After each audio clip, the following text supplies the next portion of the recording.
So let us start with our discussion. Education is not just about learning to read and do math operations. Of course, gaining knowledge and practical skills is part of it. But education is also about values and critical thinking. To relate into our discussion today, everyone has to be treated equally in order to expose them to these required skills and knowledge. Let's start with Khadija. Do you think that everyone is treated equally in education? Thanks, Najwa. Personally, I think that everyone is equally treated in education, especially for scholarship. Based on what I've read before, non-Bumi Putra achievers comprise the highest recipients of scholarships sponsored by the Public Service Department (JPA) with 68% of individual compared to 22% of Bumi Putra students. Minister in the Prime Minister's Department, Dato' Sri Muhammad Nazir Aziz, stated that this group of the top performing students constitute 20% of those who excel in the Malaysian Certificate of Education, which is SPM, comprising 470 students out of total 2,100 students offered their respective scholarships. He mentioned that the government ensures that the awarding of JPS scholarship to outstanding students is transparent and fair, based on meritocracy, irrespective to racial, religious, or political differences. The selection is made based on achieving 9 A's in the SPM to ensure fairness to all, as some schools limit the subjects to 9 only in the examination. So Muhammad Najee informed that on January 14 last year, the government decided on the 2009 sponsorship policy under the Overseas Degree Program, PILN, divided into 4 categories. So the first category is for academic excellence, then the second category is for ethnic population, the third category is for Bumi Putra from Sabah and Sarawak, and the last category is for socially disabled group. So based on the information provided, the government of Malaysia asserts that the awarding of scholarships through the JPA is conducted in a fair and transparent manner, emphasizing meritocracy without considerations for racial, religious, or political differences. So the Minister of the Prime Minister's Department, Dato' Sri Muhammad Nazir Aziz, highlighted that selection process is based on academic excellence, specifically achieving 9 A's in the SPM examinations. That's all for me. Thank you, Khadija. That was a very detailed explanation. Does anyone want to add to her points? Okay. Despite all the positive points that being discussed by Khadija, there are some points that I want to show that I disagree with, that scholarships are equally treated in education. There are a few challenges that are faced by non-Bumi Putra in obtaining scholarship offers in Malaysia, which are linked to economic and social development policies that prioritize Bumi Putra. These policies aim to address economic imbalance among specific ethnic groups. Consequently, there is a tendency to give preference in opportunities such as scholarship to the Bumi Putra community. For example, there are few scholarship requirements for the students which only accept Bumi Putra, such as MARA and Beasiswa Yayasan Tenaga Nasional. Although some of the scholarship does not have this requirement, it's still difficult for the non-Bumi Putra to obtain the scholarship since they are more prioritizing Bumi Putra. So there are a lot of non-Bumi Putra students who got rejected for obtaining the scholarship, even though they got the best result, especially during SPM result. So it shows that the Bumi Putra have more opportunities to obtain the scholarship compared to the non-Bumi Putra. Okay, thank you, Shasha. Do you think that there are any other elements that reflects equality in education? Yes, for the next point is I agree that language differences are equally provided in education. Firstly, Malaysian schools currently reflect the multilingual fabric of society where students engage with Malay, English, Mandarin, and Tamil, and also other languages. This diversity inherently promotes an environment where various languages coexist naturally. We can see that in every school, we have different races such as Chinese, Indian, and Malay. Apart from that, we can see that they get along with each other despite the language differences, since they can learn the language in school. In Malaysia, we can see that there are few STKC and also SJKT established for the students to cater to the educational needs of the Chinese and Tamil ethnic communities respectively. These schools were created to provide education in the students' native languages and cultural contexts. The establishment of such school reflects the commitment to preserve and promote linguistic, cultural, and ethnic diversity within the national educational system. It allows the students to learn in an environment that acknowledges and respects their cultural heritage while receiving a formal education. So lastly is the proficiency of the educators in multiple languages plays a crucial role in maintaining language equality. Assessing the current state of the teacher training programs and also resources available to educators sheds light on the readiness of the teaching workforce to support linguistic diversity. So there are lots of teachers that have proficiency in many languages that are able to help and teach the student to learn more efficiently.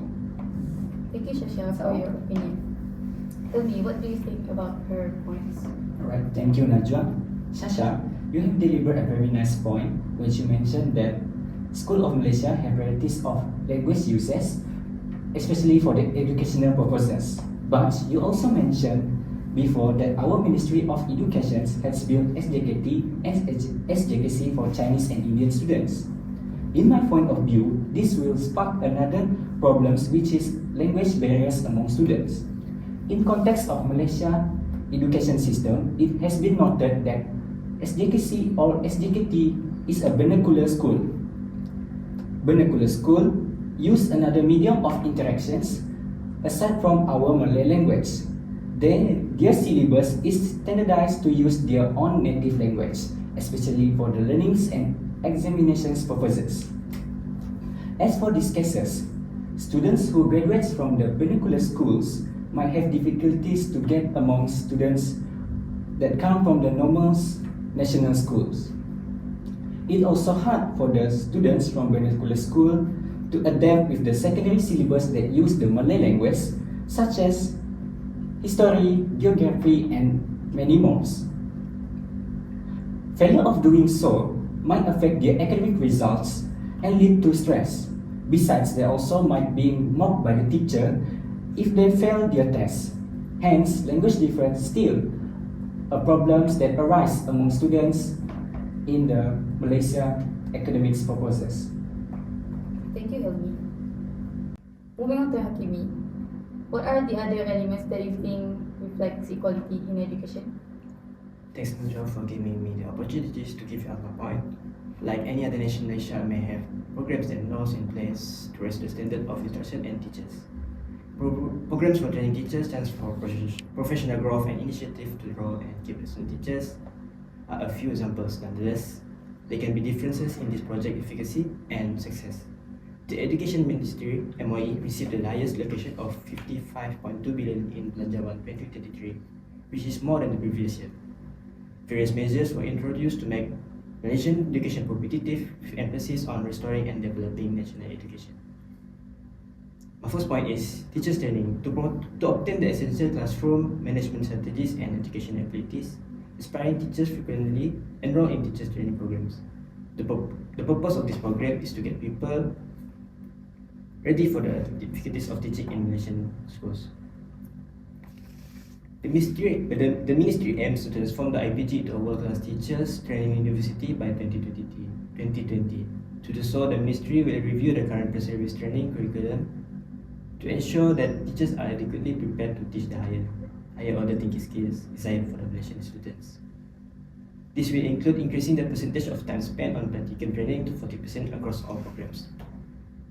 Next, the Malaysian Ministry of Education often requires certification for teachers. A teacher's certification guarantees that they fulfill the requirement set forth by the government regarding their educational background and ability to teach. Qualification in education, bachelor's degree in education or a closely related discipline, is typically held by the teachers in Malaysia, depending on the level of education they intend to teach. That's all. Thank you, Hakimi. Khadija, what is your thought on Hakimi's point? Thank you, Raja. For me, I might have a slight difference from what Hakimi said just now. From my point of view, I think that not all qualified teachers are treated equally in education. So, teachers are not able to be placed in rural schools, while the schools for people in remote parts of the country, particularly in Sabah and Sarawak, are normally made by teachers who are not trained, thus not well versed to manage both the students and learning. So there are similar problems faced by teachers teaching disadvantaged children and other at-risk group of people. Among the early effects that can occur due to the lack of teacher confidence in teaching non-optional subjects, that the teacher may become less enthusiastic about teaching.